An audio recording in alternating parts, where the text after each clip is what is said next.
Hello, ഇന്നത്തെ വീഡിയോയിലൂടെ ബിഗിനേഴ്സിന് പറ്റിയ ഒരു പ്രീമെയ്ഡ് പ്ലാനറാണ് പരിചയപ്പെടുത്തുന്നത്. പ്രീമെയ്ഡ് പ്ലാനർ എന്ന് പറയുമ്പോൾ നമ്മൾ ഡോട്ടഡ് നോട്ട്ബുക്കൊക്കെ വാങ്ങിച്ചിട്ട് അതിൽ എഴുതി തയ്യാറാക്കേണ്ട ആവശ്യമില്ല. ഇത് ഓൾറെഡി എല്ലാ കാര്യങ്ങളും എഴുതിയിട്ടുണ്ടാവും. ഈ പ്രീമെയ്ഡ് പ്ലാനർ ഫാക്ടർ നോട്ട്സിൻ്റെ ആണ്. ഇത് ഒരു ഡേറ്റഡ് പ്ലാനർ അല്ല, അൺഡേറ്റഡ് പ്ലാനറാണ്. അപ്പോൾ പ്ലാൻ ചെയ്യാൻ ആഗ്രഹമുള്ളവർക്ക്, എന്നാൽ വലിയ കാര്യമായിട്ട് അതിന് വേണ്ടി ഒരുപാട് സമയം കളയാനില്ല, അല്ലെങ്കിൽ അത് സ്വന്തമായിട്ട് പ്ലാൻ ചെയ്തെടുക്കാനായിട്ട് താല്പര്യമില്ല, സ്വന്തമായിട്ട് ഡേറ്റ്സൊക്കെ എഴുതി എല്ലാ ഡീറ്റെയിൽസും ഒക്കെ ആഡ് ചെയ്ത് അത് പ്ലാൻ ചെയ്തെടുക്കാനായിട്ട് താല്പര്യമില്ല എന്നുള്ളവർക്ക് പറ്റിയൊരു ഓപ്ഷനാണ് പ്രീമെയ്ഡ് പ്ലാനേഴ്സ് വാങ്ങിക്കുക എന്നുള്ളത്. പക്ഷേ ഇപ്പോൾ നമ്മൾ മാർക്കറ്റിൽ നോക്കുമ്പോൾ ഒരുപാട് പ്രീമെയ്ഡ് പ്ലാനേഴ്സൊക്കെ ഉണ്ടെങ്കിലും അതിൻ്റെ വില ഒരുപാട് അധികമാണ്. ഒരു 1000 എബോവ് കൊടുക്കുകയാണെന്നുണ്ടെങ്കിൽ നല്ല അടിപൊളി പ്ലാനേഴ്സ് നമുക്ക് കിട്ടും. എന്നാൽ അതിനേക്കാൾ ചെറിയൊരു എമൗണ്ടാണ് നമുക്ക് പേ ചെയ്യാനുള്ളതെന്നുണ്ടെങ്കിൽ അത്തരക്കാർക്ക് പറ്റിയ ഒരു അഫോർഡബിൾ പ്ലാനറാണ് നമ്മളിന്ന് പരിചയപ്പെടുത്താൻ പോകുന്നത്. അപ്പോൾ ഫാക്ടർ നോട്ട്സിൻ്റെയാണ് ഈ പ്ലാനർ. ഫാക്ടർ നോട്ട്സിൻ്റെ സിമ്പിൾ പ്ലാനർ എന്ന് പറയുന്ന പ്ലാനറാണിത്. ഇതിൻ്റെ പ്രൈസ് 299 റുപ്പീസാണ്. പിന്നെ ഈ ഒരു റേഞ്ചിൽ കിട്ടുന്നത് കൊണ്ട് തന്നെ ഇതിൽ ഒരുപാട് ഫാൻസി ആയിട്ടുള്ള പേജസ് ഒന്നും നമ്മൾ എക്സ്പെക്റ്റ് ചെയ്യരുത്. സിമ്പിളായിട്ടുള്ളൊരു പ്ലാനറാണ്. അതിൽ ബേസിക് ആയിട്ടുള്ള കാര്യങ്ങൾ മാത്രമേ ഉള്ളൂ. നല്ല ഭംഗിയായിട്ടുള്ളൊരു പുറം കവറാണ് കൊടുത്തിട്ടുള്ളത്. ലിറ്റിൽ തിങ്സ് ഇൻ ലൈഫ് എന്ന് ജസ്റ്റ് ഒന്ന് എഴുതിയിട്ടുണ്ട്. അതിനോടൊപ്പം ഒരു ലാവൻഡർ ഫ്ലേവറും കൊടുത്തിട്ടുണ്ട്. താഴെ പ്ലാനർ എന്ന് എഴുതിയിട്ടുണ്ട്. അപ്പോൾ ഇത്രയാണ് നമ്മുടെ ഈ പ്ലാനറിൻ്റെ കവർ പേജിലുള്ളത്. ഇത് കഴിഞ്ഞ് നെക്സ്റ്റ് നമ്മൾ മൂവ് ഓൺ ചെയ്യുന്നത് ഇതിൻ്റെ ഒരു ഫ്രണ്ട് പേജിലേക്കാണ്. ഫ്രണ്ട് പേജിൽ ദിസ് പ്ലാനർ ബിലോങ്സ് ടു എന്ന് പറഞ്ഞിട്ട് നമ്മുടെ നെയിം എഴുതി കൊടുക്കാനുള്ളൊരു സ്പേസ് മാത്രമാണ് കൊടുത്തിട്ടുള്ളത്. ഇനി അടുത്ത പേജിലേക്ക് പോകുമ്പോൾ അവിടെ മൈ ടോപ്പ് 5 ഗോൾസ് എന്ന് പറഞ്ഞിട്ട് കൊടുത്തിട്ടുണ്ട്. ഇത് മിക്കവാറും എല്ലാവരും യൂസ് ചെയ്യാൻ ചാൻസ് ഉള്ളൊരു പേജ് തന്നെയാണ്. നമ്മുടെ പ്രയോറിറ്റി ഗോൾസിൽ പ്രയോറിറ്റി ആയിട്ടുള്ള 5 കാര്യങ്ങൾ എഴുതി വയ്ക്കാനുള്ളൊരു സ്പേസ്. അപ്പോൾ വളരെ മിനിമലിസ്റ്റിക് ആയിട്ടുള്ളൊരു ലേഔട്ടാണ്. ഇനി ആ ഒരു സ്പേസിൽ നമുക്ക് ഗോൾസൊക്കെ എഴുതി കഴിഞ്ഞാൽ നെക്സ്റ്റ് പേജിലേക്ക് പോകുമ്പോൾ അവിടെയുള്ളത് ഫേവറേറ്റ് കോഡ്സ് എഴുതാനുള്ളൊരു സ്പേസാണ്. ഈ വർഷത്തേക്ക് ഒരു ഇൻസ്പിറേഷൻ പോലെ നമ്മൾ മനസ്സിൽ കരുതുന്ന ഇഷ്ടമുള്ള ചില കോഡ്സ് നമുക്ക് എഴുതി വയ്ക്കാനുള്ള സ്പേസ് അവിടെ കൊടുത്തിട്ടുണ്ട്. അതിൻ്റെ തൊട്ടടുത്തായിട്ടുള്ള പേജിൽ ഡേയ്സ് ടു റിമെമ്പർ എന്ന് പറഞ്ഞിട്ട് നമുക്ക് ഓർത്ത് വയ്ക്കേണ്ട പ്രധാനപ്പെട്ട ദിവസങ്ങളൊക്കെ എഴുതാൻ വേണ്ടിയിട്ടുള്ളൊരു സ്പേസാണ് പിന്നീട് കൊടുത്തിട്ടുള്ളത്.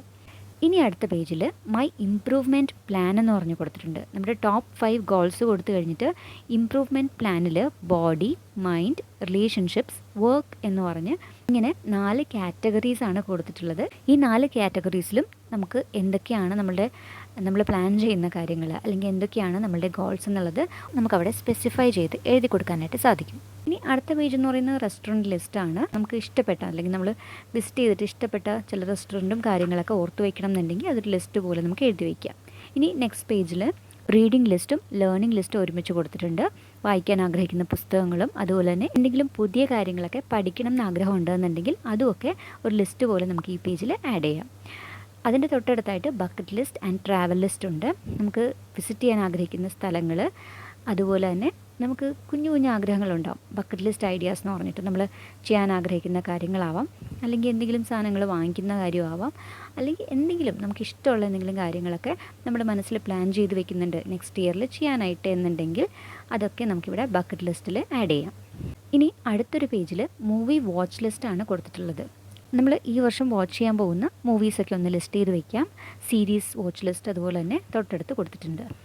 ഇത്രയുമാണ് ഒരു ഓവറോൾ പ്ലാനിങ് സെക്ഷനിലേക്ക് നമുക്ക് എഴുതാനായിട്ടുള്ളത്. ഇനി അടുത്ത പേജ് മുതൽ മന്ത്ലി ലേ ഔട്ടാണ് വരുന്നത്. ഇതൊരു അൺഡേറ്റഡ് പ്ലാനർ ആയതുകൊണ്ട് തന്നെ മന്തും ഇയറും ഒക്കെ ആ സ്പേസിൽ എംപ്റ്റി ആയിട്ടാണ് കൊടുത്തിട്ടുള്ളത്. അത് നമുക്ക് ആഡ് ചെയ്ത് കൊടുക്കാം. എന്നിട്ട് ഒരു കലണ്ടർ കൊടുക്കാനുള്ള സ്പേസാണ്.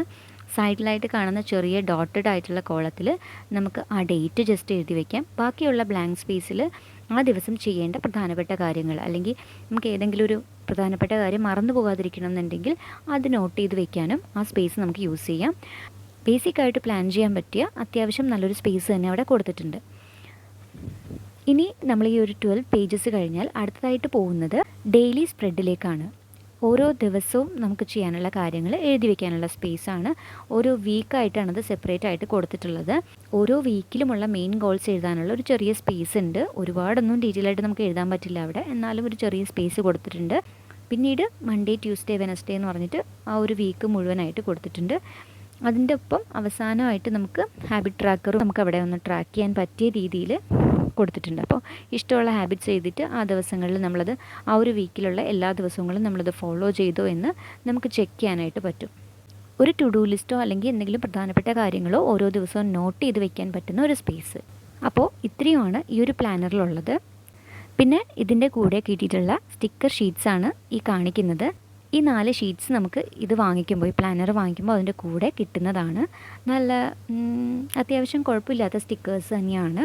കുറച്ച് കളർഫുള്ളായിട്ടൊക്കെ ചെയ്യാനായിട്ട് ഇഷ്ടപ്പെടുന്ന, പ്രത്യേകിച്ച് കുട്ടികൾക്കൊക്കെ ഇഷ്ടപ്പെടുന്ന രീതിയിലുള്ള സ്റ്റിക്കേഴ്സും കാര്യങ്ങളൊക്കെയാണ് കൊടുത്തിട്ടുള്ളത്. കുട്ടികൾക്ക് മാത്രമല്ല, ഇതുപോലെ ക്യൂട്ടായിട്ടുള്ള ഇമോജീസും ഇല്ലസ്ട്രേഷൻസൊക്കെ ഇഷ്ടപ്പെടുന്ന ആളുകൾക്ക് നമ്മൾ പ്ലാൻ ചെയ്യുമ്പോൾ അതിനോടൊപ്പം യൂസ് ചെയ്യാനായിട്ട് അടിപൊളിയാണ്. അപ്പോൾ പ്ലാനർ ആദ്യമായിട്ട് യൂസ് ചെയ്ത് തുടങ്ങാൻ ആഗ്രഹിക്കുന്ന ആളുകൾക്ക് പറ്റിയൊരു പ്ലാനർ തന്നെയാണ് ഫാക്ടർ നോട്ട്സിൻ്റെ സിമ്പിൾ പ്ലാനർ എന്ന് പറയുന്ന ഈ ഒരു പ്ലാനർ. പ്രത്യേകിച്ച് സ്റ്റുഡൻസിനൊക്കെ വളരെയധികം ഹെൽപ്ഫുൾ ആയിട്ടുള്ള മിനിമലിസ്റ്റിക് ആയിട്ടുള്ള ഒരു പ്ലാനറാണ്.